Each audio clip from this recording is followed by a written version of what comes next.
ഇവിടെ ഞാൻ എത്തിയിരിക്കുന്നത് UAE-ലെ പൂന്തോട്ടം എന്നറിയപ്പെടുന്ന അല്ലൈനിലാണ്. ഒട്ടനവധി മലയാളികളെ നമുക്ക് UAE-ൽ കാണാൻ സാധിക്കും. ഇവിടെ അവരുടെ ജീവിത അനുഭവങ്ങളെക്കുറിച്ച് ചർച്ച ചെയ്യുമ്പോൾ അവരുടെ വിജയത്തിൻ്റെ പിന്നിൽ കഠിനാധ്വാനത്തിൻ്റെയും സത്യസന്ധതയുടെയും ആത്മാർത്ഥതയുടെയും ഒരു കഥയുണ്ട്. ഇന്ന് ഞാൻ നിങ്ങളുടെ മുമ്പിൽ അഭിമാനപൂർവ്വം പരിചയപ്പെടുത്തുവാൻ പോകുന്ന വ്യക്തി ഏതാണ്ട് 33 വർഷങ്ങൾക്ക് മുമ്പ് ഒരു ജോലി എന്ന സ്വപ്നവുമായി പ്രവാസ ലോകത്തേക്ക്, പ്രവാസ ജീവിതത്തിലേക്ക് യാത്ര തിരിച്ച ശ്രീ അമാനുള്ള എന്ന ഒരു ബിസിനസ്സുകാരനാണ്. ബിസിനസ് രംഗത്തും സാമൂഹിക സേവന രംഗത്തും വളരെയധികം കഴിവുകൾ തെളിയിച്ച അദ്ദേഹത്തെ ഈ പ്രോഗ്രാമിലേക്ക് ഞാൻ ഹാർദവമായി സ്വാഗതം ചെയ്യുന്നു. നമസ്കാരം. വളരെ സന്തോഷം തോന്നുന്നു. കാരണം വർഷങ്ങൾക്ക് മുമ്പ് 33 വർഷത്തെ ജീവിത അനുഭവങ്ങൾ ഉണ്ട് താങ്കൾക്ക് ഇവിടുത്തെ പ്രവാസ ഭൂമിയിൽ, പ്രത്യേകിച്ച് ഈ അല്ലൈനിൽ. UAE-യുടെ പൂന്തോട്ടം എന്നാണ് ഈ അല്ലൈനെ അറിയുന്നത്. വളരെ ഒരു ഗ്രീനറി നമുക്ക് കാണാൻ സാധിക്കുമെങ്കിൽ അത് ഈ അല്ലൈനിൽ ചെന്നാൽ കാണാൻ കഴിയും. എങ്ങനെയായിരുന്നു ഈ പ്രവാസ ലോകത്തേക്കുള്ള യാത്ര? പ്രവാസ ലോകത്തേക്കുള്ള യാത്ര എന്ന് വെച്ചാൽ ഞാൻ അവിടെ നിന്ന് കയറുന്നത് 1979 മെയ് 1 തൊഴിലാളി ദിനം. മെയ് 1-ാം തീയതി തൊഴിലാളി ദിനത്തിനെന്നാണ് ഞാൻ അവിടെ നിന്ന് പ്ലെയിൻ കയറി ദുബായിൽ ഇറങ്ങി. 1979 മെയ് 1 എന്ന് പറയുന്ന തൊഴിലാളികളുടെ ദിനമാണ്. അന്നാണ് ആദ്യമായിട്ട് ഗൾഫിലേക്ക് വരുന്നത്. എങ്ങനെയായിരുന്നു ആ യാത്ര? 79 ഞാനിവിടെ വരുമ്പോൾ അലയിലൊന്നുമില്ല, പലതും എൻ്റെ മുമ്പിൽ വളർന്ന സംഭവങ്ങളാണ്. 8 മാസത്തോളം ഞാനിവിടെ ജോലി അന്വേഷിച്ച് പോയിട്ട് എന്നെ ഇൻ്റർവ്യൂ ചെയ്യുന്ന റഫീഖിൻ്റെ വാപ്പാടെ കൂടെ തന്നെയായിരുന്നു താമസിച്ചത്. അപ്പോൾ 80 ഫെബ്രുവരിയിൽ ജോലിയില്ലാതെ തിരിച്ച് മടങ്ങിയ ആളാണ് ഞാൻ. 80 ഫെബ്രുവരി നാട്ടിൽ പോയി ഒരു സ്റ്റീൽ ഫാബ്രിക്കേഷൻ സ്റ്റാർട്ട് ചെയ്തു. അത് ഡെയിലി ഞാൻ വളരെയായിരുന്നു. ആ സന്ദർഭത്തിൽ എനിക്ക് പ്രധാനപ്പെട്ടതും വേണ്ടപ്പെട്ടതും ഒരു വ്യക്തി തന്നെ വന്നിട്ട് എന്നോട്, നീ ഒരു പ്രാവശ്യം വന്നിട്ട് രക്ഷപ്പെട്ടില്ലല്ലോ, ഒന്നുകൂടെ വന്നുകൂടെ എന്ന് ചോദിച്ചു. അയാളോട് ഞാൻ ആവശ്യപ്പെട്ടത് വെറും ഞാനിവിടെ വന്നാൽ എനിക്കൊരു ഡ്രൈവിംഗ് ലൈസൻസ് മാത്രം എടുത്ത് തന്നാൽ മതി എന്ന് പറഞ്ഞു. എഗ്രി ചെയ്തു. ഞാൻ അയാൾക്ക് നാട്ടിൽ നിന്ന് ഫാബ്രിക്കേഷനിൽ ഉണ്ടാക്കിയ കാശിൽ നിന്ന് തന്നെ 10,000 രൂപ കൊടുത്തു. അയാളൊരു വിസ അയച്ചു തന്നു. ഞാനിവിടെ വന്നു. കുക്കിൻ്റെ വിസയാണ് അന്ന് വന്നത്. വന്നിട്ട് അയാൾ എനിക്ക് വിസ പോലും അടിച്ച് തന്നിട്ടുണ്ടായിരുന്നില്ല. ഞാൻ പിന്നെ ഒരു കടയിൽ, എനിക്ക് വേണ്ടപ്പെട്ട ഒരാളുടെ കടയിൽ തന്നെ നിന്ന് ജോലി ചെയ്ത് കാശുണ്ടാക്കി ഞാൻ കൊടുത്ത് വിസ അടിച്ചിട്ട് ഞാൻ അവിടെ നിന്ന് തിരിച്ച് അബുദാബിക്ക് വന്ന ആളാണ്. അങ്ങനെയാണ് അബുദാബിയിലേക്ക് അബുദാബിയിലാണ് വന്നത്. റാസൽ ഖൈമയിൽ നിന്ന് ഒരു സ്ഥലത്ത് ഒരു പാകിസ്ഥാനി എടുത്തൊരു സെയിൽസ് മാനായിട്ട് ജോലി ചെയ്ത ഒരു ഷോറൂമിൽ 600 ദിർഹംസ് സാലറി ആദ്യമായിട്ട് 600 ദിർഹംസ് ആദ്യമായിട്ട് കിട്ടുമ്പോൾ, കാരണം നമ്മളൊരു ജോലി അന്വേഷിച്ച് വരുന്നു, ജോലി കിട്ടുന്നു, ആദ്യമായിട്ട് 600 ദിർഹംസ് കിട്ടുമ്പോൾ മനസ്സിൽ എന്തായിരുന്നു തോന്നിയിരുന്നത്? മനസ്സിലൊന്നും തോന്നാനില്ല. കാരണം ജോലി ചെയ്തിട്ട് ശമ്പളം ഒന്നുമില്ല. ഒരു മാസം ജോലി ചെയ്ത് വെറുതെ ജോലി ചെയ്തു. അങ്ങനെ അവനടുത്ത് 1 മാസം ജോലി ഉപേക്ഷിച്ചിട്ട് ഞാൻ അബുദാബിയിൽ വന്നു. ഈ 79 എന്നെ കൊണ്ടുവന്നത് ലത്തീഫ് എന്ന് പറഞ്ഞിട്ട് എനിക്കൊരു ഫ്രണ്ടാണ്. ഒരു വിസിറ്റ് വിസയിലാണ് വന്നത്. അപ്പോൾ അയാളുടെ ഒരു കമ്പനിയിൽ എനിക്ക് കൊണ്ടുവന്ന ഒരു ജോലി തന്നു. ആ ജോലി എന്ന് പറഞ്ഞാൽ സോയിൽ ടെക്നീഷ്യൻ ലാബിലായിരുന്നു. ഞാൻ ലാബ് അസിസ്റ്റൻ്റ് ആയിരുന്നു. വന്ന് തന്ന ജോലി എനിക്ക് മാനസികമായിട്ട് ഇഷ്ടപ്പെട്ടില്ല. അന്ന് ലാബിലുള്ള ജോലിയായിരുന്നു. മാനസികമായിട്ട് ഇഷ്ടപ്പെടാത്തതുകൊണ്ട് ഇയാൾ അന്ന് കൊണ്ടുവന്നതിൽ അയാൾ കുറച്ച് ചില കട ഞാൻ പൈസ കൊടുക്കാൻ ബാധ്യസ്ഥയായിരുന്നു. അയാളുടെ കാശ് തീർന്നതുവരെ അവിടെ ജോലി ചെയ്തു. അത് കഴിഞ്ഞതിന് ശേഷം ജോലി അവിടെ നിന്നും വിട്ടു നേരെ അലയിൽ വന്നു. സ്വന്തം സ്ഥലം എന്ന് പറയുന്നത് തിരുവനന്തപുരം അല്ലേ? പെരുമാതുറ എന്ന് പറയുന്നത് എൻ്റെ ഉമ്മച്ചയുടെ സ്ഥലവും അവിടെയാണ്. പെരുമാതുറ എന്ന് പറയുന്ന സ്ഥലം. പെരുമാതുറയാണ് ഞാൻ ജനിച്ചത്. അവിടുന്ന് കഴക്കൂട്ടത്തോട്ട് ചേക്കേറി. അവിടുന്ന് ഇപ്പോൾ ഞാൻ നാഗർകോവിലാണ് താമസിക്കുന്നത്. അപ്പോൾ വളരെയധികം ബന്ധമുണ്ട് പെരുമാതുറയും. കാര്യം ജന്മസ്ഥലം ഓരോ മനുഷ്യൻ്റെ ജീവിതത്തിൽ ഏറ്റവും കൂടുതൽ സ്വാധീനിച്ചിട്ടുണ്ടാവും. നമ്മുടെ കുട്ടിക്കാലം, ആ കുട്ടിക്കാലത്തെ എപ്പോഴും ഞാൻ ചോദിച്ചു പോകുന്ന ജനിച്ച സ്ഥലത്തെക്കുറിച്ചുള്ള ആ മനോഹരമായ നിമിഷങ്ങളെയാണ്. നമുക്ക് ഒരിക്കലും മറക്കാൻ പറ്റാത്ത ആ നിമിഷങ്ങളെക്കുറിച്ചൊന്ന് ഓർക്കുകയാണെങ്കിൽ എങ്ങനെ, ആ ജന്മസ്ഥലത്തെ എങ്ങനെ? അത് ശരിക്കും പറഞ്ഞാൽ അത് ഓർക്കാൻ പറ്റുന്നില്ല. വർഷങ്ങൾക്ക് മുമ്പ് നമ്മൾ അവിടെ നിന്ന് കയറി. എന്നാലും കുറേ നല്ല സുഹൃത്തുക്കളും, നമ്മുടെ ആ പെരുമാതുറയുടെ അന്തരീക്ഷം അറിയാമെന്നുള്ളത് കൊണ്ട് റഫീഖിന് ഒരുപാട് കാര്യങ്ങൾ അറിയാൻ പറ്റുമല്ലേ. വിശാലമായ പൊഴി, ശരിക്ക് കായൽ തീരങ്ങൾ, കായലും കടലും കൂടെ സംയോജിക്കുന്ന ചേർന്നുള്ളത്. മനോഹരമായ കയറിയിരിക്കുന്ന ആൾക്കാർ, മീൻ പിടിക്കാൻ പോകുന്ന ആൾക്കാർ, ഇവരുടെയൊക്കെ ഇടയിലാണ് നമ്മൾ ജീവിച്ചത്. കടലിൽ കുളിക്കാൻ പോയിട്ട് അടി കിട്ടിയിട്ടുണ്ട് വീട്ടിൽ നിന്ന്. എനിക്ക് ഫാദറിനെ അടിച്ചിട്ടുണ്ട്. അപ്പോൾ അതിനൊക്കെ നമുക്ക് ശരിക്കും ഒരുപാട് കാര്യങ്ങൾ അതിൽ നിന്ന് മനസ്സിലാക്കാൻ. വാപ്പാക്ക് എന്ത് ജോലിയായിരുന്നു? വാപ്പ ബിസിനസ് ആയിരുന്നു. പെരുമാറുന്നത് തന്നെയാണ്. ഓക്കെ. എത്ര മക്കളുണ്ട് നിങ്ങളുടെ കുടുംബത്തിൽ? എനിക്ക് 7 ബ്രദറും ഒരു സിസ്റ്ററുമാണ്. അപ്പോൾ മാതാപിതാക്കൾ എന്നൊരു സെഗ്മെൻറ്റ്, കാരണം നമ്മുടെ ജീവിതത്തിൽ ഏറ്റവും കൂടുതൽ സ്വാധീനിച്ച വ്യക്തി എന്ന് പറഞ്ഞാൽ നമ്മുടെ മാതാപിതാക്കൾ. തീർച്ചയായിട്ടും ഇന്നത്തെ കാലഘട്ടത്തിൽ ഇന്നത്തെ ചെറുപ്പക്കാർക്ക് നമ്മൾ കൊടുക്കാൻ പറ്റുന്ന ഏറ്റവും വലിയൊരു മെസ്സേജ് നമ്മുടെ മാതാപിതാക്കൾ നമ്മുടെ ജീവിതത്തിൽ എത്രത്തോളം സ്വാധീനിച്ചിട്ടുണ്ടെന്നാണ്. എത്രത്തോളമാണ് ജീവിതത്തിൽ സ്വാധീനിച്ചിട്ടുള്ളത്? മാതാപിതാക്കൾ എന്ന് പറഞ്ഞാൽ എൻ്റെ പാപ്പ മരിച്ചിട്ട് ഇപ്പോൾ 25 വർഷത്തിൻ്റെ മേലായി. ഇന്നും നമുക്കത് മറക്കാൻ പറ്റാത്ത ഒരു അനുഭവമാണ്. പാപ്പാടെങ്കിൽ ബിസിനസ് ആയിരുന്നെങ്കിലും വലിയ കാശില്ലാതെ സ്നേഹിച്ച് മാത്രം നമ്മളെ വളർത്തിയതാണ്. അതുപോലെ തന്നെ ഉമ്മായും അവരുടെ ജീവിതം നമുക്കിപ്പോൾ നമ്മുടെ സന്തോഷത്തിലോ നമ്മുടെ ഇപ്പോൾ കുറച്ച് സാമ്പത്തികമായിട്ടുണ്ടായ നേട്ടത്തിലോ അവർക്ക് പങ്കുചേരാൻ പറ്റില്ല എന്നുള്ള ഒരു മാനസികമായ വിഷമം ഭയങ്കരമായിട്ടുണ്ട്. അത് വിഷമിച്ചിട്ട് കാര്യമില്ല, ഇനി തിരിച്ചു വരാൻ പോകുന്ന കാര്യങ്ങളല്ല. എന്നാൽ അവർ നമ്മുടെ ജീവിതത്തിൽ ഒരുപാട് സ്വാധീനിച്ചിട്ടുണ്ടല്ലേ? തീർച്ചയായിട്ടും. എന്തൊക്കെ കാര്യം, കാരണം നമ്മുടെ ജീവിതം ഒന്ന് മോഡിഫൈ ചെയ്തു വരാൻ, കാരണം നമ്മുടെ ഒരു ജീവിതത്തിനെ ഒന്ന് ഒരു നല്ല രീതിയിലേക്ക് കൊണ്ടുവരാൻ അവരുടെ ഒരു കഠിന പ്രയത്നം വലുത് തന്നെയാണ്.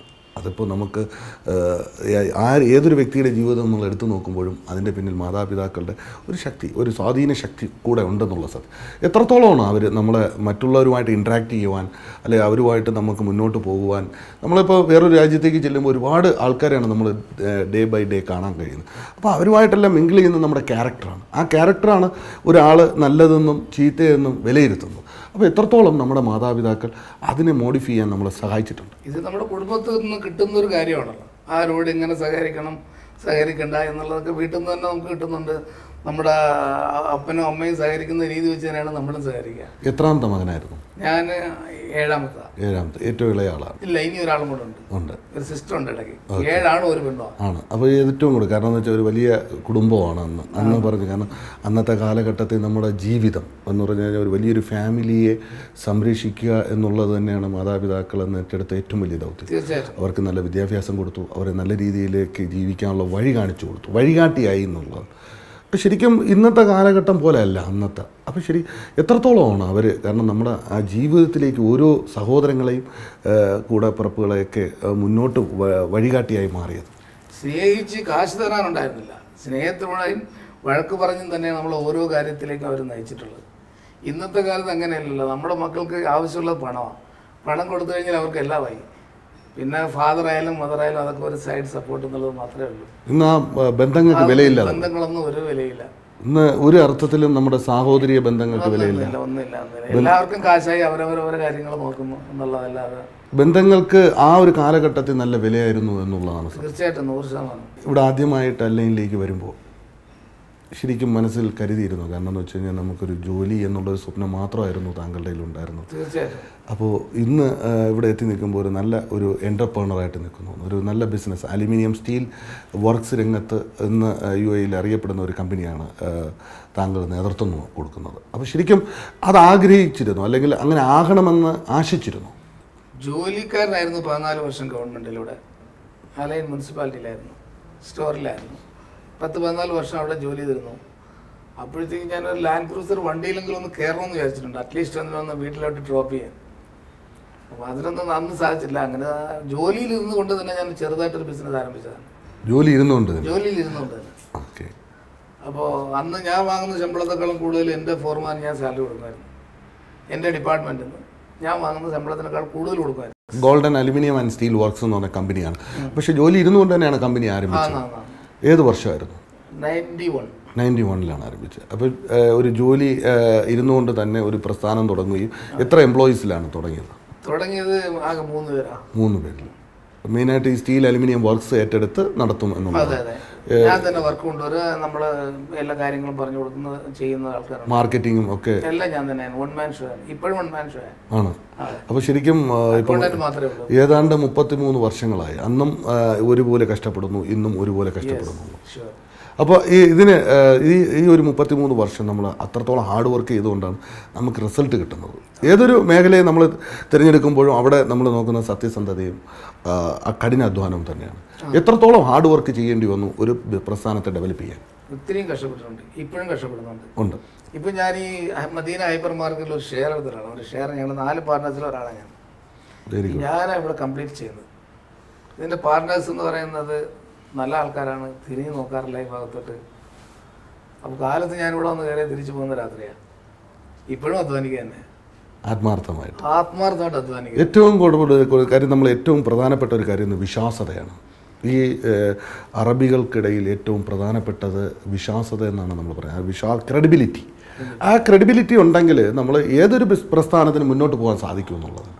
എത്രത്തോളമാണ് നമ്മൾ ഇടപെടുന്ന, നമ്മളിപ്പോൾ ഒരു എസ്പെഷ്യലി ഒരു സർവീസ് സെക്ടറിൽ വർക്ക് ചെയ്യുന്നു. കാരണം വർക്ക്സ് രംഗത്താവുമ്പോഴത്തേക്കും നമ്മൾ പറഞ്ഞ സമയത്ത് വർക്ക് ചെയ്ത് കൊടുക്കുന്നു, നമ്മളത് ടൈം ടു ടൈം അത് കീപ്പ് ചെയ്ത് കൊണ്ടുപോകുന്നു. അപ്പോൾ അതിനെല്ലാം ഇടയിൽ വരുന്ന ഒരു കാര്യമാണ് ക്രെഡിബിലിറ്റി. എത്രത്തോളം അത് നമുക്ക് കീപ്പ് ചെയ്യാൻ സാധിക്കുന്നുണ്ട്? കഴിവിൻ്റെ പരമാവധി ഞാൻ ചെയ്തിട്ടുണ്ടെന്നുള്ളതാണ് എൻ്റെ വിശ്വാസം. വീട്ടുവീഴ്ചകളൊക്കെ വന്നിട്ടുണ്ട്, പറയുന്ന സമയത്ത് കൊടുക്കാതെയും പ്രശ്നങ്ങളും അങ്ങനെ എനിക്ക് ഫിനാൻഷ്യലായിട്ട് ഡിഡക്ഷൻ കാര്യങ്ങളൊക്കെ വന്നിട്ടുണ്ട്. അതെല്ലാം നമ്മൾ സർവൈവ് ചെയ്ത് ഇപ്പോൾ നല്ലൊരു നിലയിൽ എത്തിയിട്ടുണ്ട്. ഒരു ബിസിനസ് സർവീസിലിരിക്കുമ്പോൾ തന്നെ, ഗവൺമെൻറ് സർവീസിലിരിക്കുമ്പോൾ തന്നെ ഒരു ബിസിനസ് ആരംഭിക്കുകയാണ്. അപ്പോൾ ആരംഭിക്കുമ്പോൾ ആ ആരംഭഘട്ടത്തിൽ ഏതൊരു ബിസിനസ്സിനെ സംബന്ധിച്ചിടത്തോളം ആ ശൈശവകാലത്ത് അനുഭവിക്കേണ്ടതായിട്ട് ഒരുപാട് കാര്യങ്ങളുണ്ട്. സാമ്പത്തികമായിട്ടായിരുന്നാലും ആ ബിസിനസ്സിനെ റൺ ചെയ്ത് കൊണ്ടുപോകുന്നതിലുണ്ടാകുന്ന ബുദ്ധിമുട്ടുകൾ, അതിനെ ഒന്ന് ഓവർകം ചെയ്യാൻ സാധിച്ചാൽ തന്നെ ബിസിനസ് ഡെവലപ്പ് ചെയ്യാൻ കഴിയുമെന്നുള്ളതാണ് സത്യം. എങ്ങനെയായിരുന്നു ആ കാലഘട്ടത്തെ ഒന്ന് ഓർത്ത് നോക്കുമ്പോൾ നമുക്ക് മനസ്സിൽ തോന്നുന്നു? അത് ഞാൻ പലപ്പോഴും ചിന്തിക്കാറുള്ള കാര്യമാണ്. ഫിനാൻഷ്യലി ഞാൻ ഒരുപാട് ബുദ്ധിമുട്ടുണ്ടായിരുന്നു. അന്നൊക്കെ നമ്മൾ പിക്കപ്പ് ഹയർ ചെയ്യേ, അപ്പോൾ 60 ദിർഹംസ് കൊടുക്കാനില്ലാതെ പാകിസ്ഥാനി ഡ്രൈവർ വന്ന് ചീത്ത പറഞ്ഞു പോയിട്ടുണ്ട്. കൊടുക്കാൻ ഇല്ലാത്തതുകൊണ്ട് കൊടുക്കാത്തതാണ്. നമുക്കന്ന് പേയ്മെൻറ്റ്സ് കിട്ടാൻ ഡിലേ ആവും. അതുപോലെ നമ്മൾ ബിഗിനേഴ്സ് ആയിരുന്നു. അന്ന് നമുക്ക് സഹായിക്കാൻ ദൈവമല്ല ആരും ഉണ്ടായിരുന്നില്ല. ആരുടെയും സഹായം ഞാൻ അഭ്യർത്ഥിച്ചിട്ടുമില്ല. എല്ലാം നമ്മുടെ സ്വന്തമായ പ്രയത്നം കൊണ്ട് ഇവിടെയൊക്കെ എത്തിയതാണ്. അപ്പോൾ ഇന്ന് അതിൽ ഒരു വളരെ സന്തോഷം തോന്നുന്നു, ആത്മസംതൃപ്തിയുണ്ട്. നമ്മൾ കഠിനാധ്വാനം ചെയ്തു, നമ്മളതിന് വേണ്ടി ഹാർഡ് വർക്ക് ചെയ്തു, ആ ഹാർഡ് വർക്കിൽ നിന്ന് കിട്ടിയ റിസൾട്ടാണ് ഇന്ന്. ഇപ്പോൾ നേരത്തെ പറഞ്ഞു, വളരെ എനിക്ക് കൂട്ടുണ്ടായിരുന്ന പടച്ചവൻ്റെ ഒരു വലിയൊരു അനുഗ്രഹമാണ്, അപാരമായ ഒരു അനുഗ്രഹം. ഈ അനുഗ്രഹം ഉണ്ടെങ്കിൽ നമുക്ക് ജീവിതത്തിൽ മുന്നോട്ട് പോകാൻ കഴിയും. കാരണം നമ്മൾ ഏത് പ്രതിസന്ധിയെയും തരണം ചെയ്യാൻ കഴിയുന്ന ഏറ്റവും വലിയൊരു ആയുധം എന്ന് പറയുന്നത് ദൈവവിശ്വാസം. അത് എത്രത്തോളമാണ്? തീർച്ചയായിട്ടും അത് എപ്പോഴും അത് തന്നെയുള്ളത്. ഏത് കാര്യത്തിനും ഞാൻ ആരോടും ഡിസ്കസ് ചെയ്യാറില്ല. എന്ത് ബിസിനസ് നമ്മൾ ആരംഭിച്ചാലും 2 റക്അത്ത് നമസ്കരിക്കുക, അടുത്ത ദിവസം ഇൻവെസ്റ്റ് ചെയ്യുക. I succeed all of my business right now. Yeah still I want to do something, I am trying for that. Okay. അപ്പോൾ ശരിക്കും ഇന്ന് ഏതെല്ലാം കമ്പനികൾക്കാണ് സർവീസ് കൊടുക്കുന്നത്? കാരണം അലുമിനിയം സ്റ്റീലുമായിട്ട് ബന്ധപ്പെട്ട് എന്തെല്ലാമാണ് ചെയ്യുന്നത്? ഒത്തിരി കോൺട്രാക്ടിങ് കമ്പനീസുമായിട്ട് ഞാൻ ഡീൽ ചെയ്യുന്നുണ്ട്. ഇപ്പോൾ ഞാൻ ആക്ച്വലി ഈ ലൈനിൽ മാറിയതുകൊണ്ട് എൻ്റെ അലുമിനിയം കമ്പനി ഞാൻ ഒരാളിന് വിൽക്കാനുള്ളൊരു നെഗോസിയേഷൻ നടന്നുകൊണ്ടിരിക്കുക ബ്രിട്ടീഷുകാരന്. Maybe I will sell it, I will convert to another business. ശരിക്കും ഇപ്പോൾ തിരുവനന്തപുരത്തിൻ്റെ തൊട്ടടുത്തുള്ള നാഗർകോവിലാണ് താമസം. എങ്ങനെയായിരുന്നു നാഗർകോവിലുള്ള യാത്ര? നാഗർകോവിലുള്ള യാത്ര, നാഗർകോവിൽ കല്യാണം കഴിച്ചു. അവിടെ നിന്നാണ് വിവാഹം കഴിച്ചത്? അവിടെ നിന്നാണ് ഞാൻ കല്യാണം കഴിച്ചത്. അപ്പോൾ പിള്ളേരെല്ലാം ഇവിടെ ആയിരുന്നു. ഈ പിള്ളേർ മൂത്തയാൾ 10th കഴിഞ്ഞപ്പോഴത്തേക്ക് നാട്ടിൽ പഠിക്കണമെന്ന് പറഞ്ഞു. അവരുടെ എഡ്യൂക്കേഷൻ ഫെസിലിറ്റീസിന് വേണ്ടിയിട്ട് മാത്രം ഫാമിലി സപ്പോർട്ട് ചെയ്ത് 2 ഉദ്ദേശം കൊണ്ടാണ് നാഗർകോവിലോട്ട് അയച്ചു. അപ്പോൾ അവർക്ക് ടെമ്പററി ആയിട്ട് താമസിക്കാനൊരു വീട് വെച്ചു. അപ്പോൾ അത് പെർമനൻ്റായി. ഇപ്പോൾ അത് സെറ്റിലായി. വളരെ സന്തോഷത്തിലാണ് അല്ലേ? അതെ അതെ, തീർച്ചയായിട്ടും. കുടുംബം വിവാഹം കഴിച്ചു.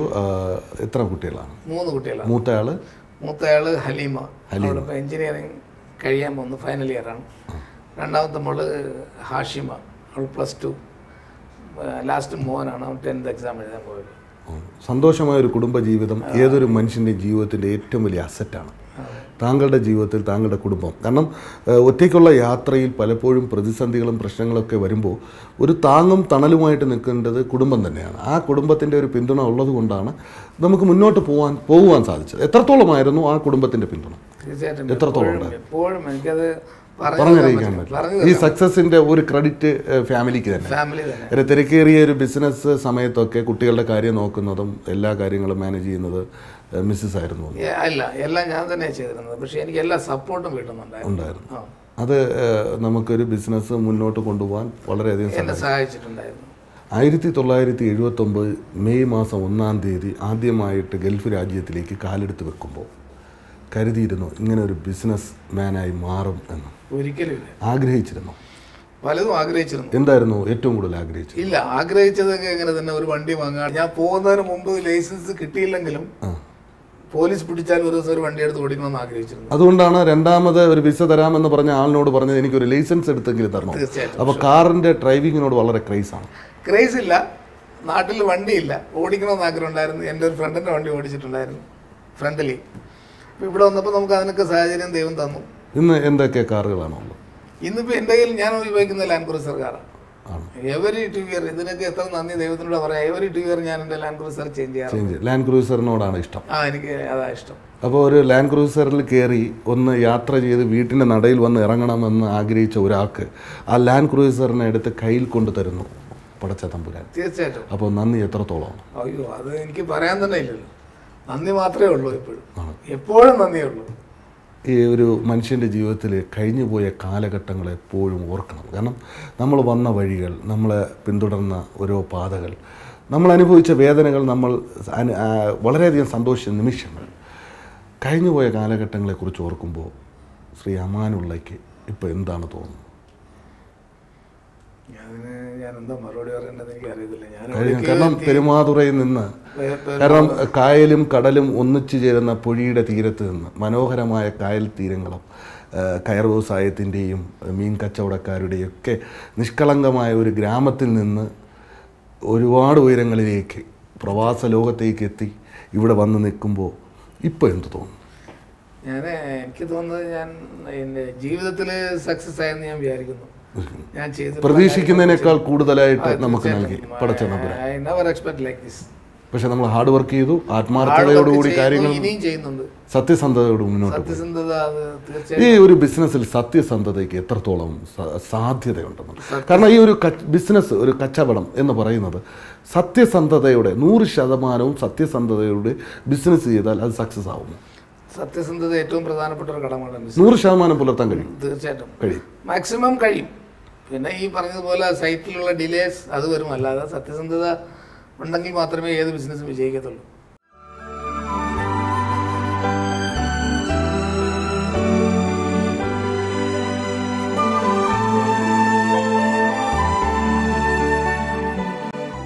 ഇന്ന് സാമൂഹ്യ സേവന രംഗത്ത്, കാരണം ഒരു സാമൂഹ്യ പ്രതിബദ്ധത ഏതൊരു ബിസിനസ്സുകാരനും ഉണ്ടാകണമെന്നുള്ളത് സത്യമാണ്. കാരണം ഇന്ന് പാവപ്പെട്ടവർക്ക് വേണ്ടി 10 വീടുകൾ അല്ലെങ്കിൽ കുറച്ച് വീടുകൾ, 10ൽ പരം വീടുകൾ താങ്കൾ ജന്മദേശത്താണ് പണിത് അതിനുവേണ്ടി സ്ഥലം വിട്ടുകൊടുക്കുകയാണ്. എന്തായിരുന്നു കാരണം ഒരു സാമൂഹ്യ പ്രതിബദ്ധതയ്ക്ക് ഉള്ള സ്ഥാനം എത്രത്തോളമാണ്? ഇല്ല, ഞാനും ആദ്യം സ്വന്തമായിട്ട് സ്ഥലമില്ലാതിരുന്ന ഒരാളാണ്. അപ്പോൾ ഞാൻ ആ കുടുംബ വീട്ടിലാണെങ്കിലും ഞാൻ ആ താമസിച്ചിരുന്ന ഒരു ബുദ്ധിമുട്ട് ഞാൻ മനസ്സിലാക്കിയിട്ടുണ്ട്. ഞാൻ ബുദ്ധിമുട്ടിയതുപോലെ കഴിവിൻ്റെ പരമാവധി ആൾക്കാരെ സഹായിക്കുക, ബുദ്ധിമുട്ടിക്കാതിരിക്കുക, സ്വന്തമായി ഒരു വീട് എന്നുള്ള ജീവിതത്തിൽ ഏറ്റവും വലിയൊരു ആഗ്രഹമാണ്. അങ്ങനെ ചെയ്യട്ടെ, അങ്ങനെ കഴിയുമെങ്കിൽ നമുക്ക് ചെയ്യാം എന്നുള്ള ഒരു ഉദ്ദേശത്തോടുകൂടി എനിക്ക് ആദ്യത്തെ മകൻ ജനിച്ചപ്പോഴത്തേക്ക്, എൻ്റെ മകൻ ജനിച്ചതിന് ശേഷമാണ് ആ സ്ഥലം ഞാൻ വാങ്ങിച്ചതും അതുപോലെ തന്നെ അത് കൊടുക്കുകയും ചെയ്തു. അതൊരു സൊസൈറ്റിയുടെ കീഴിൽ, അത് MSS എന്ന് പറയുന്ന സംഘടനയ്ക്ക് കൊടുത്തു. മുസ്ലിം സർവീസ് സൊസൈറ്റി. അതെ അതെ. അവർ 10 വീട് ഓൾറെഡി കൺസ്ട്രക്ഷൻ കഴിഞ്ഞു. ഇപ്പോൾ ഈ നോമ്പോട് കൂടി ഡിസ്ട്രിബ്യൂഷൻ മണക്കാട് നിങ്ങളുടെ നാട്ടുകാരനായ അബ്ദുസലാമാണ് MSSൻ്റെ തിരുവനന്തപുരം ജില്ലാ പ്രസിഡൻറ്റ്. പുള്ളിയെ ഞാൻ വിളിച്ച് പറഞ്ഞു ഡിസ്ട്രിബ്യൂഷൻ നടന്നു. എൻ്റെ അസാന്നിധ്യത്തിൽ എനിക്കങ്ങനെ ഞാൻ ഉണ്ടാവണമെന്ന് നിർബന്ധമൊന്നും ഉണ്ടായിരുന്നില്ല. ആൾക്കാർ താമസിക്കണം, അർഹതപ്പെട്ടവർക്ക് കൊടുക്കുക എന്ന് മാത്രമേ ഉണ്ടായിരുന്നുള്ളൂ. നമുക്കൊരു സാമൂഹിക സേവനം നമ്മളൊരു സാമൂഹിക ജീവിയാണ്. സമൂഹവുമായിട്ട് നമ്മൾ ചുറ്റപ്പെട്ട് കിടക്കുകയാണ്. നമ്മൾ ഏതൊരു കാര്യം എടുത്താലും നമ്മൾ ആ സമൂഹത്തിൽ നിന്നാണ് വന്നത്. അപ്പം ഒരു ബിസിനസ്സുകാരന് എത്രത്തോളം സാമൂഹിക പ്രതിബദ്ധത ഉണ്ടായിരിക്കണം സമൂഹത്തിനോട്. കാരണം അവശത അനുഭവിക്കുന്ന ഒരു സമൂഹം നമ്മുടെ മുമ്പിലുണ്ട്. കാരണം അതിനെ നമ്മൾ കണ്ടുകൊണ്ട് അവർക്ക് നമ്മൾ കാരണം നമ്മളും ആ ഒരു മേഖലയിൽ നിന്ന് കടന്നു വന്നതാണ്. അതാണ് നേരത്തെ പറഞ്ഞപ്പോൾ കാരണം എനിക്ക് മനസ്സിലായി. കാരണം നമ്മൾ ആ വീടില്ലാത്തതിൻ്റെ വേദന, ഒരു 10 കുടുംബമെങ്കിലും ആ വീട് വെച്ച് കഴിയണമെന്ന് പറഞ്ഞ ആ വലിയ മനസ്സ്, അത് ഇന്നത്തെ കാലഘട്ടത്തിൽ വളരെ അത്യാവശ്യമായ ഒരു കാര്യമാണ്. അപ്പോൾ സാമൂഹിക പ്രതിബദ്ധത എത്രത്തോളം ആവശ്യമാണ്? മനുഷ്യനെ കഴിയുന്ന മനുഷ്യന്മാർ ചെയ്യുക. അത് ഏറ്റവും കൂടുതൽ ഈ ഇല്ലാത്തവരെ സഹായിക്കുകയും അതൊക്കെ ചെയ്യുന്നത് തന്നെയാണ് ഏറ്റവും പ്രധാനപ്പെട്ട ഒരു കാര്യം. അതിനുവേണ്ടി ശ്രമിക്കുക. അതിനുവേണ്ടി എല്ലാവരും ശ്രമിക്കുക. കൂട്ടായി ശ്രമിച്ചാൽ പല കാര്യങ്ങളും വിജയിക്കാൻ പറ്റും. ഇന്ന് UAE സംബന്ധിച്ചിടത്തോളം ഒട്ടനവധി സാമൂഹിക സേവന രംഗത്തുള്ള സംഘടനകളുണ്ട്. സാമൂഹ്യ സംഘടനകൾ, ഒരു ഒട്ടനവധി പേർക്ക് സഹായം എത്തിക്കുവാൻ പറ്റുന്ന സംഘടനയിലെല്ലാം പ്രവർത്തിക്കുന്ന ഒരാളാണ് താങ്കൾ. ഈ അല്ലൈനിനെ സംബന്ധിച്ചിടത്തോളം എന്തൊക്കെ കാര്യങ്ങളാണ് ഈ സംഘടനയിൽ നിന്ന് ചെയ്യുന്നത്? സംഘടന ഇപ്പോഴിവിടെ ഞാൻ ഇവിടെ ശരിക്കും പ്രവർത്തിക്കുന്നത് ഇന്ത്യൻ സോഷ്യൽ സെൻ്ററാണ്. പിന്നെ അതുപോലെ ഇന്ത്യൻ ഓവർസീസ് കോൺഗ്രസ്സിലൊക്കെ നമ്മൾ പ്രവർത്തിക്കുന്ന ആൾക്കാരാണ്. നമ്മൾ മനുഷ്യന് ഉപകാരപ്രദമായ പല കാര്യങ്ങളും ചെയ്യാൻ വേണ്ടിയിട്ട് നമ്മൾ സംഘടനാപരമായിട്ട് ശ്രമിക്കുന്നുണ്ട്. പിന്നെ ഇവിടെ പെരുമാതറ ഒരു കൂട്ടായ്മയുണ്ട്. ഇതൊക്കെ ശ്രമം എന്ന് വെച്ചാൽ മനുഷ്യന്മാരെ സഹായിക്കുക, ഏതെല്ലാം രീതിയിൽ ബുദ്ധിമുട്ടും കഷ്ടതയും അനുഭവിക്കുന്നവർ, മെഡിസിൻ എങ്കിൽ മെഡിസിൻ, ഫുഡ് എങ്കിൽ ഫുഡ്, ഏത് രീതിയിലാണ് സഹായിക്കാൻ പറ്റുന്ന ആ രീതിയിൽ സഹായിക്കുക എന്നുള്ള ഒരൊറ്റ ഉദ്ദേശം തന്നെയാണ്. സംതൃപ്തി കിട്ടുന്നു. തീർച്ചയായിട്ടും അതൊക്കെ തന്നെ നമ്മൾ എപ്പോഴും ചിന്തിക്കുക. നമ്മൾ ചെയ്തിട്ടുള്ള സഹായം മാത്രമേ നമുക്കത് ഉപകാരപ്പെടുത്തുള്ളൂ എന്നുള്ളത് ഒരു ചിന്താഗതിയുടെ കൂട്ടത്തിലായ നമ്മളെപ്പോഴും സന്തോഷങ്ങളും ദുഃഖങ്ങളും ഒക്കെയാണ് നമ്മുടെ ലൈഫ് എന്ന് പറയുന്നത്. നമ്മുടെ ശരിക്കും ഒരു ജീവിതം വലിയൊരു യാത്രയാണ്. യാത്രയിൽ ദുഃഖങ്ങളും സന്തോഷങ്ങളെല്ലാം നിറഞ്ഞുള്ളൊരു യാത്രയാണ്. ഇതിൽ സന്തോഷങ്ങളും ദുഃഖങ്ങളും താങ്കളുടെ ജീവിതത്തിലുണ്ടാവും അല്ലേ? ഏറ്റവും കൂടുതൽ ദുഃഖിച്ച നിമിഷം അതാണ്. എനിക്ക് ഗൾഫിൽ വന്നതിന് ശേഷം അങ്ങനെ ദുഃഖമൊന്നും എനിക്ക് ഉണ്ടായിട്ടില്ല എന്ന് തോന്നുന്നു. ദുഃഖിച്ചിട്ടുണ്ടായിരുന്ന ഒരു ദിവസം എന്ന് പറഞ്ഞാൽ ഇവിടെ നിന്ന് ലീവിന് നാട്ടിൽ പോകുമ്പോൾ ഉണ്ടായ ഒരു ദുഃഖമാണ്. നമുക്ക് നഷ്ടപ്പെട്ടാൽ തിരിച്ചു കിട്ടാത്ത ഏറ്റവും ഒരു കാര്യം എന്ന് പറയുന്ന സമയമാണ്. ഈ 33 വർഷക്കാലം ജീവിതത്തിൽ എപ്പോഴെങ്കിലും തോന്നിയിട്ടുണ്ടോ ഞാൻ വെറുതെ ഈ സമയത്തെ വേസ്റ്റാക്കിയെന്ന്? ഇല്ല ഇല്ല, 100% ഉപയോഗിച്ചു, അതിൻ്റെതായ രീതിയിൽ വിനിയോഗിച്ചു. തീർച്ചയായിട്ടും നല്ല രീതിയിൽ ഉപയോഗിച്ചു എന്നുള്ളതാണ്. അതിലെന്ന് ആത്മസംതൃപ്തി. അതിൽ ഞാൻ സംതൃപ്തനാണ്, 100% സംതൃപ്തനാണ്. ഒരു കാര്യം എന്ന് വെച്ചാൽ നമ്മൾ ഇവിടെ എത്തി നിൽക്കുന്നു വളരെ സന്തോഷത്തോടെ. ഒരുപാട് കാര്യങ്ങൾ നമ്മൾ സംസാരിച്ചു. ഓരോ മനുഷ്യനും കടന്നു വരുന്ന യാത്ര, അവരുടെ ജീവിതയാത്ര, ആ ജീവിതയാത്രയിൽ നമുക്ക് ഒരുപാട് കാര്യങ്ങൾ നമ്മൾ മനസ്സിലാക്കിയെടുത്തു. ഇനിയുള്ള സ്വപ്നം, അതായത് സ്വപ്നങ്ങൾ നെവർ എൻഡ് എന്നാണ്. അപ്പോൾ ആ സ്വപ്നങ്ങളാണ് മനുഷ്യനെ മുന്നോട്ട് കൊണ്ടുപോകുന്നത്. ഒരു ജോലിക്ക് വേണ്ടി ഇവിടെ വന്നതാണെങ്കിലും ഒരു ലാൻഡ് ക്രൂസർ എടുക്കണമെന്നുള്ളൊരു സ്വപ്നം ഉണ്ടായിരുന്നു, അല്ലെങ്കിൽ അതിൽ കയറണമെന്നുള്ള സ്വപ്നം ഉണ്ടായിരുന്നു. അത് സാധിച്ചു തന്നു. അല്ല, നമുക്ക് ഓരോ സ്വപ്നങ്ങളുണ്ട്. അപ്പോൾ ഇനിയുള്ള സ്വപ്നം എന്താ? ഇനി നമ്മൾ സഹായിക്കുക, അതാണ് അടുത്ത ഉദ്ദേശം. മറ്റുള്ളവരെ അവശത എനിക്ക് അനുഭവിക്കുന്ന ഒരു സമൂഹത്തെ നമ്മൾ സഹായിക്കുക. അതിനുവേണ്ടി തന്നെ ഇപ്പോൾ ജോലി ചെയ്യുന്നത്. എൻ്റെ കുടുംബത്തിനോ എൻ്റെ കുട്ടികൾക്കൊക്കെ ഉള്ളത് ഞാൻ ഉണ്ടാക്കിയിട്ടുണ്ട്. ഇനി സഹായിക്കുക എന്നുള്ള ഒറ്റ ഉദ്ദേശം തന്നെ ഉള്ളത്. അതിന് പടച്ച തമ്പുരാൻ ശരീരസുഖവും മനസ്സുഖവും ദീർഘായുസ്സും നൽകട്ടെ. വളരെ സന്തോഷം. തിരക്കേറിയ ഈ സമയത്തും ഞങ്ങളുടെ ഈ ഒരു പ്രോഗ്രാമിൽ വളരെ കുറച്ച് നേരം കൊണ്ട് വളരെ നല്ല കാര്യങ്ങൾ ഞങ്ങളുടെ പ്രേക്ഷകർക്ക് വേണ്ടി പറഞ്ഞു തന്നതിൽ ഒരുപാട് നന്ദി. Thank you very much.